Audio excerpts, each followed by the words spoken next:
One hopes that they come to it with a sort of fresh palette, so to speak, so there's not too many sort of preconceived ideas. No, they're bonkers, aren't they? They are bonkers. They're absolutely mad, the Targaryens. They're a right old bunch. And emotional. They're so emotional. Yeah. And they can't talk to each other. They're quite a cross family, deep down. They are. I think they need a great deal of therapy. They frankly. do. They do. Group therapy. Yeah. Yeah. Family therapy. Family therapy.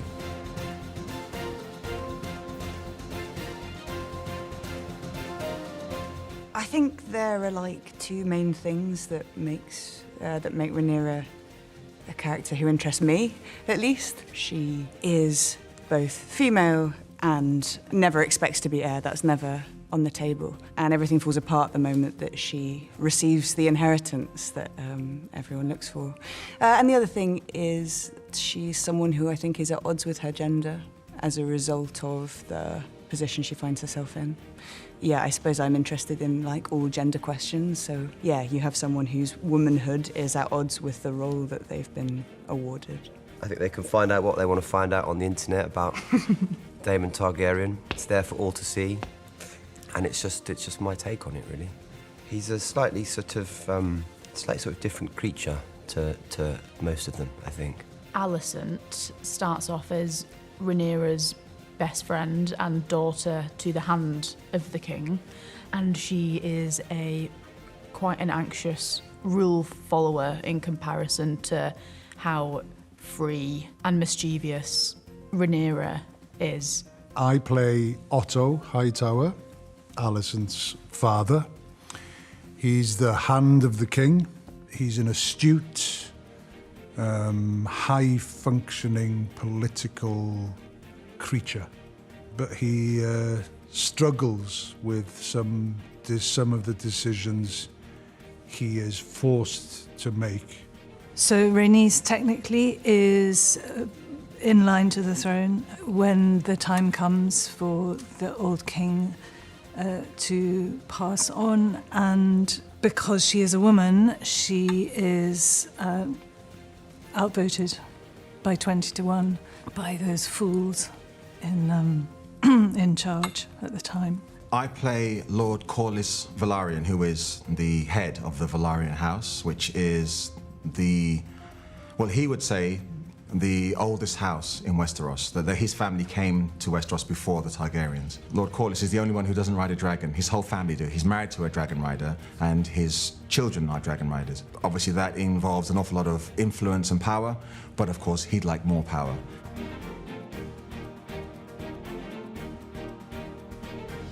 Game of Thrones, the world was so big, and you were outside of King's Landing and outside of the sort of central focus of the main family a lot, whereas this is a bit more sort of insular, I think, and there are more dragons in it, for one thing. I mean, I think one of the things that maybe feels different in a delicious way is that a lot of this series is quite domestic, almost kitchen sinky in places, in that it's sort of largely about interrelationships and really complex families. Ultimately, the core of both of these shows is the pursuit of power. I think the difference with this show is that it's slightly more intimate. Politics and politicking play a greater role, I think, in this. Here we are only at the start. It feels like this is really intense and more focusing with this one crazy family. It's about dragons. Well, there's lots of dragons in it. When we're sort of filming the dragons on set, we have this big buck, which is a bit like a bucking bronco, and it moves around and it's mechanical, and they, fire loads of wind in your face, and then they add our big, beautiful dragons on top of that in post-production. So I was quite cross, I think, when I had to go and do my buck work, just by chance. And just because you were that morning I just cross? was, yeah, and Oh, I didn't fancy it maybe, and then it turns out it's sort of irresistible. It's like going to IKEA and having to try the taps in the kitchens. Yeah. It's really windy as well. The wind's quite exciting, isn't it? It is. It's like when you stick your head out of the car and you can't catch your breath. Yes. Giddy making. Rhaenys' dragon is called Meleys, and they are very, very close. Almost like Meleys is a part of Rhaenys, and Rhaenys is a part of Meleys. They're very, very attached. I think kind of Daemon and Craxes are sort of one entity, really. They're one spirits, they're sort of avatars of one another. They're both just grumpy and moody. So I do think there's a kind of weird, symbiotic, sort of molecular thing that goes on. Oh my God, the wigs! It's a number to get into them and then get out of them. I'm lucky. I'm one of the few characters that doesn't wear a wig. Although you did say this morning you wish you did have one. I so- did. This morning I wanted to wear a wig because it means you get to spend more time in makeup, chatting. And I'm always a happier man when I leave the makeup trailer than when I enter it. It's a good way to start your day. I love wearing a wig, it turns out, which... Do you? I do, actually. It does suit you. It's just so transformative. It's an air look. Like, I arrive at work, I don't Yeah. have to come as the person. Yeah, or and it's then I have like an hour in, purgatory, like... whichever way you look at it, it's Right. one of the... No, it's not.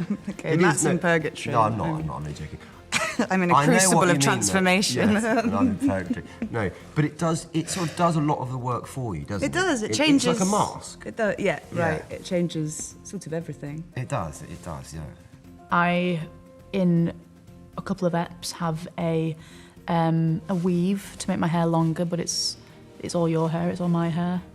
I think on the other side, on the Targ side, Yeah, it's... but your wig isn't my hair. Yeah, my wig is your hair. And then you've got all the, the battle scenes and where the wigs get destroyed from all the blood and the gunk that's being flown around, and you can just see the despair from the hair and makeup team.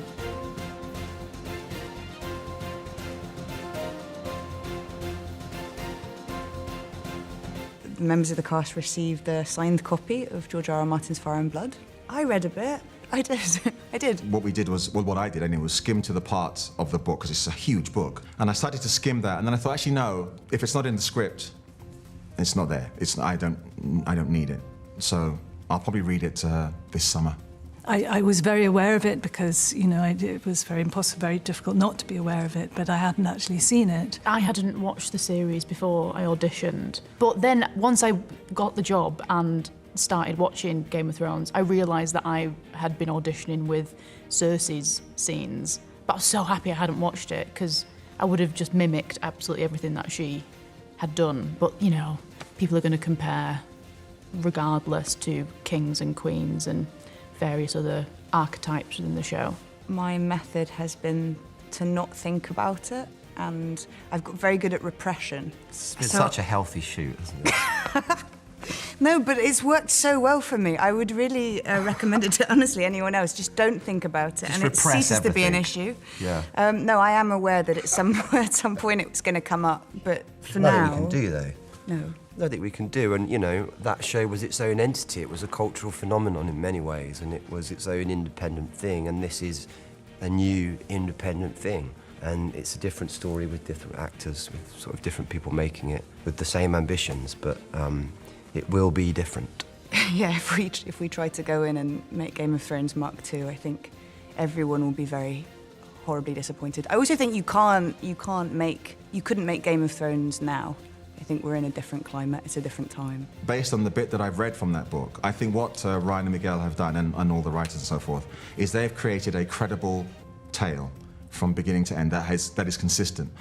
Of course, there will be those fanboys and girls who will watch it and not be happy and say, well, this should have been that and this should have been that. I've had a bit of that, but you can't please everybody. I think possibly for the producers and the creators, there's a pressure, which is, understandable, and palpable. But for us as actors, it's like any other job. You go in and you do the work, and you do it to the best of your abilities. And completely forget that it's ever going to be seen Yeah. on screens. But obviously, the way we're telling it is the bit we'd like to keep secret, and the sort of the elements of it, the bits of the story that we're focusing on, and the characters' perspective, because that's what's sort of different from the book, isn't it? It's the perspective of our show is slightly different. I mean, there's a really lovely thing, right, in terms of any relationship between this show and Game of Thrones in the future is, I think, some of the kind of historic events that we hear about in Thrones, maybe a record gets set straight in House of the Dragon.